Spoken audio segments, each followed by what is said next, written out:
Just over 2,000 years ago, God's plan of redemption altered the world forever. The power of sin and death was broken through the crucifixion and the resurrection of Jesus Christ that first Easter. Death was defeated. True life, spiritual life, God's life triumphed. Over this next week, we will journey through the events of Holy Week, and we will come alive to God's story, which transforms our lives and our world by His grace. Our Holy Week journey includes coming alive to Jesus' life, to His sacrifice, and to His power. Today is Palm Sunday, so we start by coming alive to Jesus' life, which was above and beyond our human understanding. On Good Friday, we will not look down in fear or in defeat, but we will hold our heads high as we focus on the cross and come alive to the sacrifice that Jesus made. And then, on Easter, we will celebrate Jesus' resurrection and come alive to His power to change our lives. The life that Jesus offers to you and to me and to all of us is the reason that we celebrate this week. It is reason to respond to God's open arms and His invitation to draw near to Him. The events of Palm Sunday are recorded in all four of the Gospels, in Matthew, Mark, Luke, and in John. That's a sure sign that this day is important. It has marked what we think of as the beginning to Jesus' journey to the cross. But really, this journey begins before Palm Sunday. This journey begins before Jesus started His public ministry. It even began before He arrived on earth in a manger. Jesus' purpose was part of a much bigger plan established before the creation of the world. And so Jesus' journey wasn't just about the immediate circumstances. It would impact eternity. His journey was not just about the earthly events that were swirling in those dusty streets in Jerusalem that day. The true significance of His journey was spiritual. And while today marks a triumphant entry, Jesus' journey was not about human approval. It was one of obedience to the Father and the fulfillment of His plan for redeeming the world. I have three things this morning, three simple symbols to help us remember the lessons of Palm Sunday. Today we will talk about a donkey, a palm branch, and some rocks. These are all relatively common things, but they remind us of this uncommon journey of Jesus and the ways that He went above and beyond our understanding or abilities in order that we might come alive to His life. What do you think of when you see a donkey?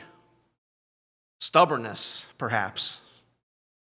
That's what they're known for. And when we think of Jesus making this entry into the Jewish holy city, a donkey is probably not what you or I would have chosen. But the meaning of Jesus riding this donkey goes above and beyond the immediate or the practical. Even this detail, this lowly animal, was part of God's bigger plan. Way back in the Old Testament, in Zechariah 9:9, there's a prophecy that the Messiah would come riding on a young donkey. Matthew quoted Zechariah when he wrote his account of Jesus' triumphant entry. As they approached Jerusalem and came to Bethphage on the Mount of Olives, Jesus sent 2 disciples, saying to them, "Go to the village ahead of you, and at once you will find a donkey tied there, with her colt by her. Untie them and bring them to me." If anyone says anything to you, say that the Lord needs them, and he will send them right away." This took place to fulfill what was spoken through the prophet. "Say to daughter Zion, see, your king comes to you, gentle and riding on a donkey, and on a colt, the foal of a donkey." The disciples went and did as Jesus had instructed them. They brought the donkey and the colt and placed their cloaks on them for Jesus to sit on. Jesus specifically requests this donkey. So, I don't know, maybe we should take another look at the donkey. You have to admit it's kind of cute. I think Denise would like it. She's smiling. But the top Roman soldiers of Jesus' day ride on fancy, majestic horses. That says power, strength, and authority. The donkey, not so much. So while the donkey can represent the humility of Jesus, the ironic twist of the story is that by riding on this donkey, Jesus is proclaiming that he is the Messiah, the King. The dedicated Jews that were gathering in Jerusalem at this time for the celebration of Passover would have known this prophecy. This simple act demonstrates a connection to the past by fulfilling a prophecy.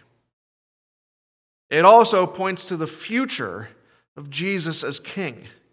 Not as an earthly king, as some would have imagined, but as this true king that would reign forever in God's story of love, forgiveness, grace, and redemption. And here he came, riding on a donkey. Let's talk about our palm branch. Imagine with me for a second. You're heading out to your favorite ice cream stand. 4 Bushes conveniently opened for us on Friday, just in time for our message today. So you know what flavor you want. Maybe it's butterscotch, a personal favorite. Maybe it's cookie dough and their chocolate ice cream. Maybe it's black raspberry. Or maybe you're traditional and just like a plain vanilla. Whatever it is, you know what you want, and you're ready to walk up to the window and put your order in. But when you get to the window and tell that employee what you want, you're met with those 4 dreaded words, "I'm sorry, we're out." No other flavor tastes quite as good in that moment, does it? You know what you were waiting for. You could taste it before you even got it in your hands. I think this gives us a glimpse into what happened to Jesus' disciples and followers on Palm Sunday. They are cheering with excitement. They thought their king had arrived. They could almost taste this victory as Jesus rides into town. Continuing in Matthew, a very large crowd spread their cloaks on the road, while others cut branches from trees and spread them on the road. The crowds that went ahead of him and those that followed shouted, "Hosanna to the Son of David! Blessed is he who comes in the name of the Lord! Hosanna in the highest heaven!" When Jesus entered Jerusalem, the whole city was stirred and asked, "Who is this?" The crowds answered, "This is Jesus, the prophet from Nazareth in Galilee." The crowd is waving these palm branches, which were a traditional symbol of victory. They spread their cloaks on the road as they would for a new king. They could almost taste the sweet goodness of freedom. Because finally, the Messiah, their rescuer, had come. Finally, he was going to overthrow their Roman oppressors and set up this perfect kingdom for the Jews. Well, not exactly. The crowd would soon discover that this king was not what they expected. Now, there obviously were many people who approved of Jesus when he rode into Jerusalem. They were the ones that were cheering. There were also many who did not approve of Jesus, including the Pharisees and other religious leaders who were threatened by Jesus' popularity. But none of them understood the magnitude of what Jesus was preparing to do. Even Jesus' disciples didn't get it. John told us so. At first, his disciples did not understand all of this. Only after Jesus was glorified did they realize that these things had been written about him and that these things had been done to him. What about you? What do you expect from Jesus this Easter? Are you prepared for his power and his victory in your life to go above and beyond your already held expectations? But Palm Sunday is also, it's really a snapshot that represents all of Jesus' life. His love, his sacrifice, his commitment to a greater story, to God's ultimate plan. When he rode into Jerusalem, he didn't arrive to raise support or gain approval. This was not a campaign rally. That was not his goal. He knew what was coming, that in the coming days, he would die on a cross. And only days later, this crowd that is singing Hosanna would shift to shouting, "Crucify him." And yet it didn't change Jesus' purpose or his actions. Jesus' purpose was not dependent on human approval or praise. Jesus made this clear as recorded in the Gospel of Luke. When he came near the place where the road goes down the Mount of Olives, the whole crowd of disciples began joyfully to praise God in loud voices for all the miracles they had seen. "Blessed is the King who comes in the name of the Lord. Peace in heaven and glory in the highest." Some of the Pharisees in the crowd said to Jesus, "Teacher, rebuke your disciples." "I tell you," he replied, "if they keep quiet, the stones will cry out." Now, I talked to the kids about that last week. Today, it's your turn. I've seen big rocks. I've seen little rocks. I've seen colorful rocks. I've seen painted rocks. I've seen valuable rocks.